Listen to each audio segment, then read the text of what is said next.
เครื่องไซส์ทางการแพทย์ที่ว่าไซส์เฉพาะทางหายากแบบนี้เนาะพวกเราก็สามารถที่จะสั่งให้ลูกค้าได้ลูกค้าหลายคนวางใจเฮาเนาะแล้วก็สั่งกับร้านเฮามื้อนี้จะเอามาให้เบิ่งตัวนี้เป็นเครื่องช่วยใส่ท่อหายใจนะที่ว่าลูกค้าสั่งอยากมาให้เบิ่งมันจะเป็นแก๊สแบบนี้เลยเดี๋ยวแก๊สพอดีหิวแบบนี้เลยด้านในมันจะมีเครื่องอยู่ด้านในจะเป็นลักษณะคือแก๊สกระแจนี่นะแกะอันนี้คือเดี๋ยวด้านนี้ออกมาเราจะเห็นเป็นชิ้นอยู่เนาะ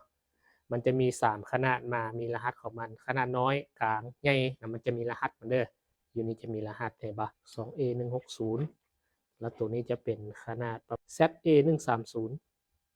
ตัวนี้เป็นZA100 เนาะเขาจะสังเกตเลยมันจะมีดอกไฟอยู่นี่เด้อดอกไฟอยู่นี่จะเป็นก้าน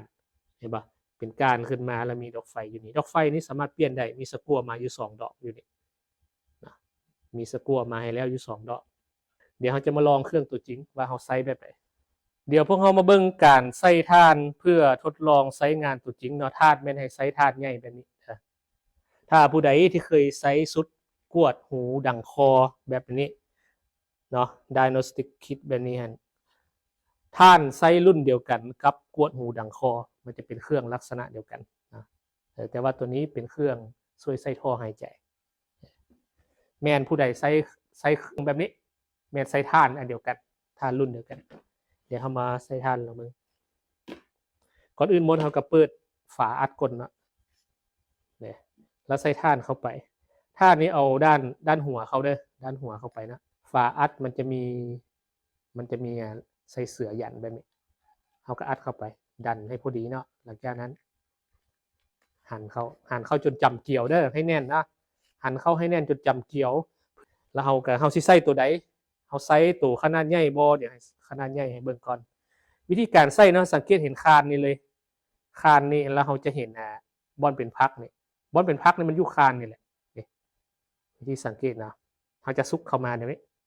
ซุกเข้ามาอย่างนี้เด้ซุกเข้ามาเนี่ย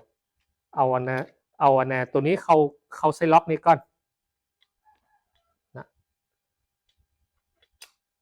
เขาใส่ล็อกนี้ก่อนแล้วเขาใส่มือกดหน่อยนึงกดจนเนี่ยแป๊บแล้วดันกลับคืนแบบนี้ไฟมันก็จะหุ่งเขาใส่งานเลยไฟจะหุ่งอยู่นี้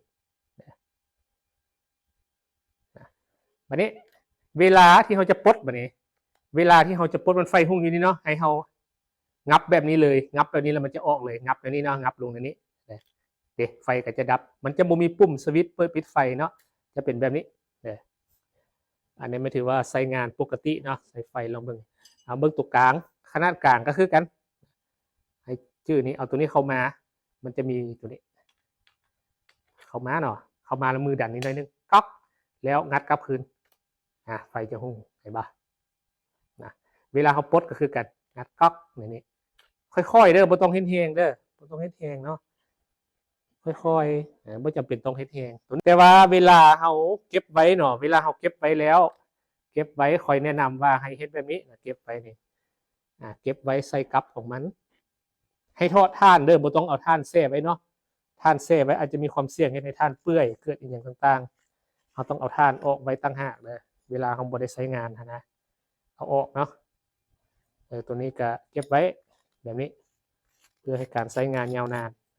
และใส่บล็อกมันให้ถือใส่บล็อกมันไว้แบบนี้ให้ถือตัวนี้ก็เอาลงบล็อกมันเนาะท่านนี้เขาก็ออกตั้งหาก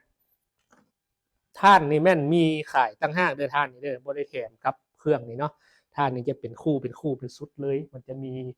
มาแบบนี้อยู่ฮานมันจะมีท่านเป็นคู่ท่านเฉพาะเนาะหาซื้อยากอยู่บ้านเฮาตัวนี้จะต้องเป็นท่านเฉพาะขนาดที่ว่าใส่กับเครื่องพวกซ่องหูดังคอบอพวกช่วยใส่ท่อหายใจแบบนี้นะวันนี้เขาก็ปิดนะครับปิดลงมันก็มีล็อกของมันนี่งามๆใส่สบายสะดวกเก็บไว้